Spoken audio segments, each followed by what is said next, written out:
आज के इस वीडियो लेक्चर में हम लैंग्वेज कैटेगरी के टॉपिक को कवर करेंगे। जैसा कि हमने अपने पिछले वीडियो लेक्चर में ये देखा था कि शुरुआती दौर में लैंग्वेज का इवैल्यूएशन कैसे हुआ था। बात शुरू हुई थी मशीन लैंग्वेज से, असेंबली लैंग्वेज पर पहुंची, फिर हाई लेवल प्रोग्रामिंग लैंग्वेज तक बात आकर फिर जो अभी हम यूज कर रहे हैं वो प्रोग्रामिंग लैंग्वेज हुई। अब क्या हुआ, जैसे जैसे हाई लेवल प्रोग्रामिंग लैंग्वेज का कॉन्सेप्ट आया तो लैंग्वेज की कैटेगरी बनने लगी कि ये हाई लेवल प्रोग्रामिंग लैंग्वेज इसके लिए यूज होगी, या ये मॉडरेट जो प्रोग्रामिंग लैंग्वेज है ये इस पर्टिकुलर थिंग्स के लिए यूज होगी, ये लैंग्वेज इस काम के लिए यूज होगी। तो ऐसा कैटेगराइजेशन हो गया। ये सारी की सारी चीजें हम इस लैंग्वेज कैटेगरी वाले टॉपिक पर कवर करेंगे। तो चलिए शुरू करते हैं। तो हमारे पास जो लैंग्वेज की कैटेगरी हुई, ब्रॉडली इसको 4 कैटेगरी में कैटेगराइज कर दिया गया। ठीक है, तो जो पहला कैटेगरी था वो था आपका इम्प्रैक्टिकल प्रोग्रामिंग लैंग्वेज। ठीक है, अब इम्प्रैक्टिकल प्रोग्रामिंग लैंग्वेज के जो इन्वेंटर थे ये जॉन वैन न्यूमैन थे, जिन्होंने इम्प्रैक्टिकल लैंग्वेज को इंट्रोड्यूस किया। और इस प्रोग्रामिंग लैंग्वेज का जो मेन ऑब्जेक्टिव था वो क्या था कि ये वेरिएबल के साथ डील कर सकता था। वेरिएबल जैसे कि हम सभी जानते हैं कि जैसे हमने कोई वेरिएबल लिख दिया कि इंटीजर ए लिख दिया, तो ए में कुछ वैल्यू हमने असाइन कर दी 100, तो ये एक वेरिएबल है। इसका डेटा टाइप भी हम बता देते हैं, जैसे C++ में जैसे लिखते हैं इंटीजर ए बराबर जो है वो 100। तो इस तरह की डीलिंग करने के लिए एक कैटेगरी आई लैंग्वेज की, जिसको जॉन वैन न्यूमैन ने जो है इंट्रोड्यूस किया, और इस कैटेगरी को कहा गया इम्प्रैक्टिकल प्रोग्रामिंग लैंग्वेज।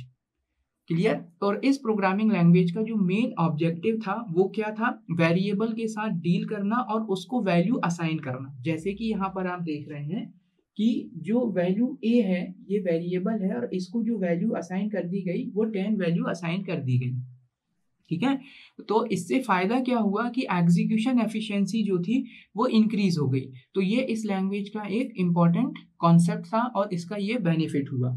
फिर आगे जो बात आई वो आई बात नेक्स्ट कैटेगरी की लैंग्वेज जो आई, इसको फंक्शनल प्रोग्रामिंग लैंग्वेज के नाम से जानते हैं। जैसा कि नाम ही बता रहा है कि ये फंक्शन से रिलेटेड है। अब फंक्शन जो है, तो ये लैंग्वेज की जो कैपेबिलिटी थी, ये लैंग्वेज मैथमेटिकल रिलेटेड फंक्शंस को कंप्यूट कर सकता था, और उससे रिलेटेड जो भी इनपुट आउटपुट्स होते थे उसके लिए आउटपुट को जनरेट कर सकता था। ये सपोर्ट करता था फंक्शन को। जैसे कि हम एक बात कर लेते हैं कि जैसे हमने लिख दिया सम, अब आप सम लिख दिया, अब सम लिखने के बाद आप लिख दीजिए ए बी, तो ये ए प्लस बी कर देगा। या सम ऑफ ए लिख दीजिए, सम ऑफ ए, तो सम ऑफ ए जितने भी सम ए में जो वेरिएबल होगा वो इसको कैटेगराइज कर देगा। ये एक एग्जाम्पल है जस्ट। तो इसकी जो प्रोग्रामिंग लैंग्वेज थी, एक प्रोग्रामिंग लैंग्वेज जो पहली फंक्शनल प्रोग्रामिंग लैंग्वेज हुई उसका नाम था लिस्प। लिस्प नाम की जो प्रोग्रामिंग लैंग्वेज थी ये पहली कैटेगरी की फंक्शनल प्रोग्रामिंग लैंग्वेज थी जो मैथमेटिकल रिलेटेड प्रोग्राम्स को सॉल्व कर सकता था, मैथमेटिकल रिलेटेड प्रॉब्लम्स को सॉल्व कर सकता था। तो ये भी एक प्रोग्रामिंग लैंग्वेज की कैटेगरी के अंदर आ गया। फिर अगला जो हमारे पास आया वो आया लॉजिकल और डिक्लेरेटिव प्रोग्रामिंग लैंग्वेज की कैटेगरी।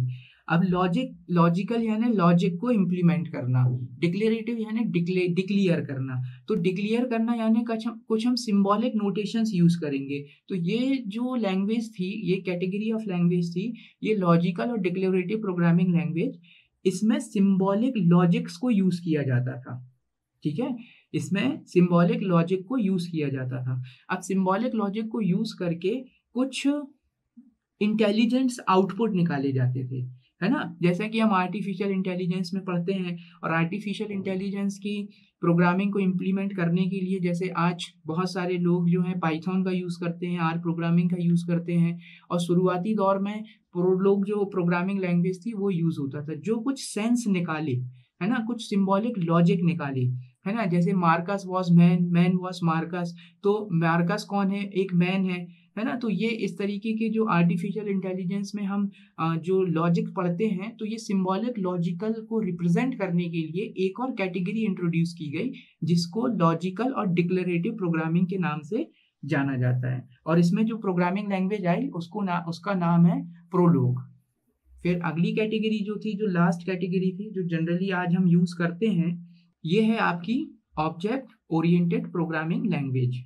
अब जैसा नाम से ही पता है कि ऑब्जेक्ट ओरिएंटेड प्रोग्रामिंग लैंग्वेज, तो C++ और जावा हो गया। तो जावा जो है आपकी pure object oriented programming language है।